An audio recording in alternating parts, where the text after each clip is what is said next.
Evet, yanlış görmediniz. 2800 MB saniyede aktarım hızı. İşte bu arkadaş bize bunu sunuyor. Gerçekten harika bir hız. Daha önceki videolarımda Akasys'in iki farklı modelini sizlere tanıtmıştım. Bunlardan biri bir tane SSD kutusuydu ve diğeri de Mac Mini'nizi içine koyabileceğiniz harika bir tane workstation. İçerisine iki tane SSD takabiliyor ve efsane portlarıyla Mac Mini'nizi şoklayabiliyordunuz. Şimdi de elimde yine bir tane workstation bulunuyor. Yine Akasys'in harika yeni bir workstation'ı elimde. Adı da Akasys 40 GB Mac Mini M4 Dock ve Dual Bay SSD Enclosure olarak geçiyor. Yani bir tane workstation, içerisine iki tane SSD takabiliyoruz ve etrafında da bizlere çoklayıcılar sunuyor. Ön tarafında 3 tane tip A girişli 3.2 USB girişimiz bulunuyor. Bunlar bizlere 10 GB aktarım hızı sunuyorlar. Bunun dışında yan tarafını çevirdiğimizde şurada iki tane işaretçi ışığımız var. Yine SSD'leri takacağız. SSD 1, SSD 2. İşte hangisi çalışıyorsa burada işaretler yanıyor. Burada da yine kartlarımızı takabileceğimiz SD 4.0 ve TF 4.0 iki tane kart girişimiz bulunuyor. Bu çok işimize yarıyor. Biliyorsunuz Mac Mini M4'lerde bu kart girişleri olmadığı için ekstradan bir tane çoklayıcı almamız gerekiyor bunları takabilmek için. İşte şu USB-A girişleri de yok yine. 3 tane USB-A girişiyle geliyor bize ve şu tarafa döndüğümüzde burada bir tane güç girişimiz var. 30 wattlık Type-C girişli. Kutusunun içerisinden Type-C girişli bir tane adaptör çıkıyor ve bunu elektriğe takıyorsunuz. Bu sayede çalışabiliyor ve burada iki tane display portumuz var. 4K 60 Hz aktarım sunuyor bizlere. İşte bu iki tane display portu ve Mac Mini'nin kendi HDMI portu ile 3 tane monitöre Mac Mini'mizi bağlayabiliyoruz. 3 tane monitörden görebiliyoruz. Bir tane de host, yani bilgisayar bağlantısını kuracaksınız. Bununla beraber işte şu şekilde bir tane 40 GB'lik kablo geliyor. Buradan host'a takıyorsunuz ve diğer ucunuzu da Mac Mini'ye taktığınızda bilgisayar bağlantısını bu şekilde kurmuş oluyor. Burada kart girişlerimiz var dedik. Bu kart girişlerimizde saniyede 312 MB'lık bir aktarım hızı sunuyor bizlere. Alt tarafında ne dedik? İki tane SSD takabiliyoruz ve bu SSD'lerden benim elimde bir tane SSD olduğu için ben bir tane SSD deneyebiliyorum. Diğerlerinde de aynı şekilde, diğer tanıtımlarda da aynı şekilde bir tane SSD denedim. Elimde olan SSD ile mesela ben SSD kutusu vardı Akasys'in, ona taktığımda 2700-2800 civarında okuma yazma hızları alabilmiştim ama mesela bunda ve diğer workstation'da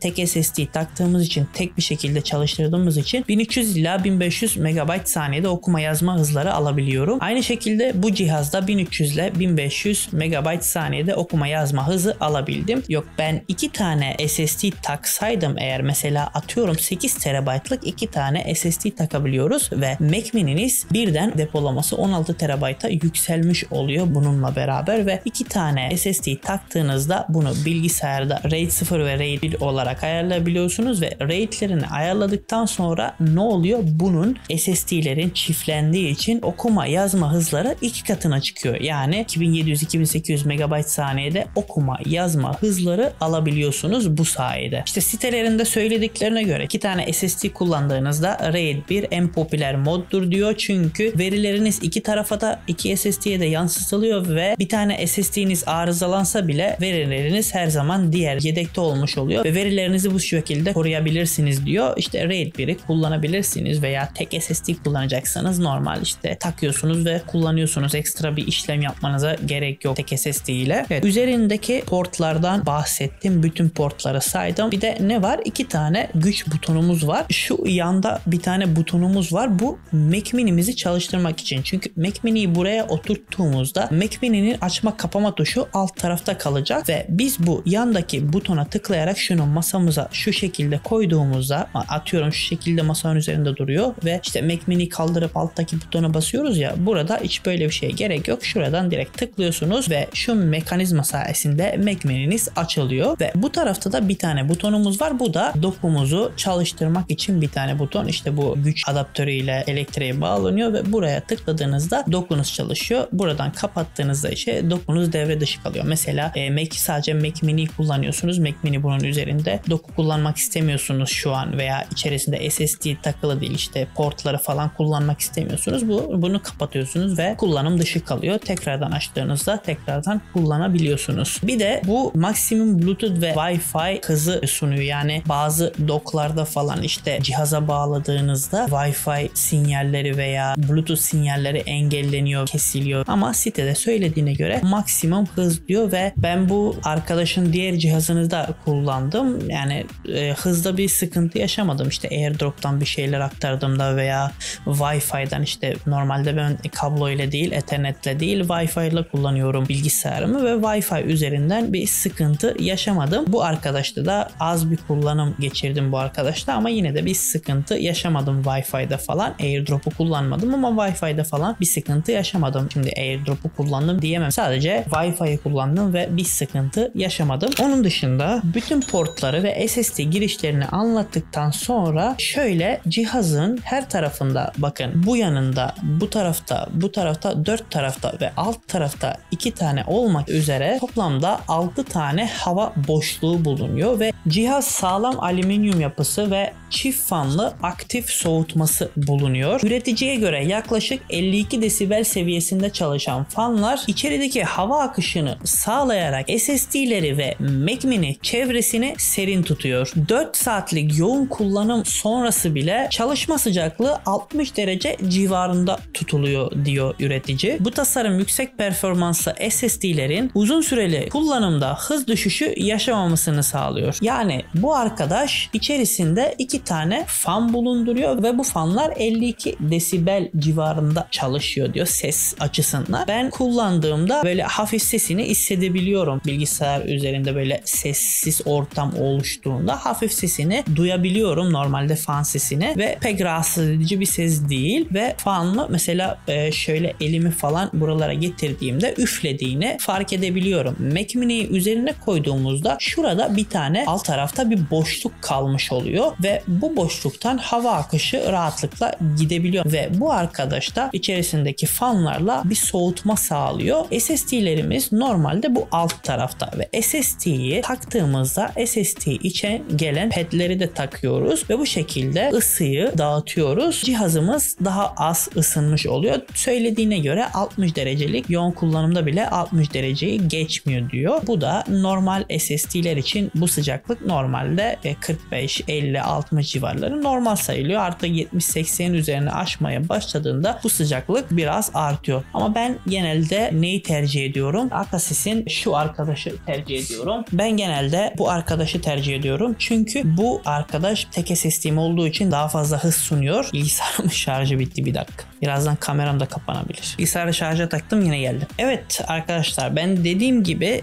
daha fazla bu arkadaşı tercih ediyorum. Ben bu arkadaşı cidden çok beğendim ve saniyede 2700-2800 civarında okuma yazma hızları sunuyor bana. Onun da videosu var. Onu dilerseniz izleyebilirsiniz ve bu arkadaş mesela hard disk gibi SSD'mi içine takıyorum ve istediğim her yere götürebiliyorum. Böyle cebime atıyorum. Küçücük bir şey zaten, bakın şu avuç içime sığıyor. Küçücük bir şey zaten. Bunu cebime atıyorum. İstediğim yere taşıyabiliyorum. Şöyle evdeki kullanımda, masa üzerinde kullanımda evet bu arkadaşları yine tercih edebiliyoruz. Tabii biz yine bunu da takıp bir yere götürebiliriz istediğimizde veya işte evdeyken bunu kullanıyoruz. Onun dışında sonra SSD'mizi çıkarıyoruz. Bir tane iki tane SSD'miz varsa, fazla yoksa sonra buna takıp yine istediğimiz yere taşıyabiliriz. Normalde ben zaten işte workstation'larım var, işte bu bir de diğer arkadaş. Ne yapıyorum? İstediğim zaman SSD'yi oraya takıyorum. İstediğimde buraya, istediğimde buraya takıyorum ve istediğim şekilde kullanabiliyorum. Ama bunlar da işte masa üzerinde işte kablo derdinden, mesela diğer workstation'a taktığımda da onda da kablo derdinden ne yapıyorum? Güzel bir şekilde kurtuluyorum. İşte o kablo karmaşasından arkadan kurtuluyorum. Mac Mini'm içerisine girmiş oluyor. Harika bir şekilde masanın üzerinde duruyor. Şıklık katıyor. Ne yapıyorum? Portlarımı çokluyorum. Bir sürü porta sahip olmuş oluyorum. Hafıza kartlarımı takmak için ne yapıyordum? Ben ekstradan bir tane hub almıştım. O hub'la beraber portları çokluyordum ve hafıza kartları falan takıyordum ama artık o hub'a da ihtiyacım yok. Zaten bunları kullanmaya başladıktan sonra o hub'ı hiç kullanmadım bir daha. Öyle kenarda bir yerde duruyor. Daha önceden almıştım Mac Mini'de kullanmam için. Ama işte onu kullanmıyorum. Mesela şık duruyor. Portlarım daha fazla olmuş oluyor. Daha fazla monitör takabiliyorum gerektiğinde. Hafıza kartlarımı takabiliyorum. Çünkü biz biliyorsunuz işte bu tarz işlerle video çekenler vesaire, video edit işleriyle uğraşanlar ne yapıyoruz? Genelde sürekli işte hard disk takıyoruz. takıyoruz, hafıza kart takıyoruz, ne bileyim SSD takıyoruz. Bir sürü şey takıyoruz. Onlarla sürekli işte makinamıza da hafıza kart takmamız gerekiyor. GoPro'muza, işte drone'umuza vesaire neyle çekim yapıyorsak hafıza kartlar içerisinde verilerimizi sürekli ne yapmamız gerekiyor? Aktarmamız gerekiyor. İşte mesela hafıza kartın aktarımızı belli bir seviyede diyelim ama onu da iyi kullanabilmek için hub'ımızın da aktarım hızları iyi olmalı ki güzel bir şekilde aktaralım. Mesela bu arkadaşlar aynı şekilde diğer workstation'dan da Akasys'in saniyede 312 megabitlik aktarım hızı sunuyor ve bu benim için güzel. Diğer hub'ım o kadar iyi değildi çalışması, aktarımı falan. Benim işlerimi gayet iyi görüyorlar ve gerçekten hepsini çok beğendim. Bütün ürünlerini çok beğendim. Bu ürünleri kullanıyorum. Bildiğiniz üzere Mac Mini'nin 256 GB'lık mesela base modelini aldınız ve depolamayı yükseltmek istediğinizde Mac Mini bizlerden ciddi miktarda para istiyor. İşte 20.000 TL, 40.000 TL, 60.000 TL böyle gidiyor bu. Arttırmak istediğiniz boyuta göre değişiyor. Yani bu paraları vermemek için bu tarz dock'lar, bu tarz workstation'lar veya işte SSD kutularını rahatlıkla kullanabilirsiniz ve daha yüksek okuma yazma hızlarına sahipsiniz. SSD'nizi istediğiniz zaman değiştirebilirsiniz. İstediğiniz seviyeye yükseltebilirsiniz. Bazı arkadaşlar da şey diyor işte dock alacağım, işte bu şekilde bir SSD kutusu veya workstation alacağım, ne bileyim SSD alacağım falan, bunlara da para harcayacağım ama emin olun bunlara harcadığınız para yine Mac Mini'nin bizden istediği para gibi değil ve bunları aldığınızda mesela SSD kutusu aldınız, bu SSD kutusunu istediğiniz her yere taşıyabilirsiniz ama siz eğer Mac Mini'nin içerisine depolama entegre ederseniz, o şekilde satın alırsanız o depolama orada kalacak, sürekli orada olacak. Yani onu taşıyamazsınız. Bilgisayarla beraber taşımanız gerekiyor. Bununla bunu istediğiniz yere götürebilirsiniz. Başka bilgisayarlarda, başka yerlerde kullanabilirsiniz ve daha ucuza geliyor arkadaşlar. Evet, bu şekilde mesela bir tane hafıza kart taktım içerisine ve SSD'm takılı. Ben hafıza karttan SSD'ye dosya aktarmak istiyorum ve dosyayı bu şekilde aktarıyorum. Bakalım ne kadar sürede aktaracak. Evet arkadaşlar, süremiz bu şekilde. Şimdi şöyle bir şey deneyeceğiz. Bunu tekrardan SSD içerisine aktardığımız dosyayı bu sefer de bilgisayara aktaracağız. Çünkü bilgisayarın aktarım hızı daha yüksek olduğu için SSD ile bilgisayarın aktarım hızlarını bir deneyelim. Bilgisayara aktarıyorum. Evet, işte 15 GB'lık 3 tane dosyayı bu şekilde bilgisayara daha hızlı bir şekilde aktardı. SD karttan aktardığımız aktarım hızı daha düşüktü. Çünkü SD kartın aktarım, okuma yazma hızı daha düşük olduğundan dolayı. Şimdi bunu tekrardan bilgisayardan SSD'ye aktaracağım. Bakalım ne kadar bir sürede aktaracak. Bilgisayardan tekrardan SSD'ye aktarıyorum ve işte aktarım hızı bu şekilde. Evet arkadaşlar, bu ürün linkine de açıklama kısmından ulaşabilirsiniz. Sizlere bir tane link bırakıyorum.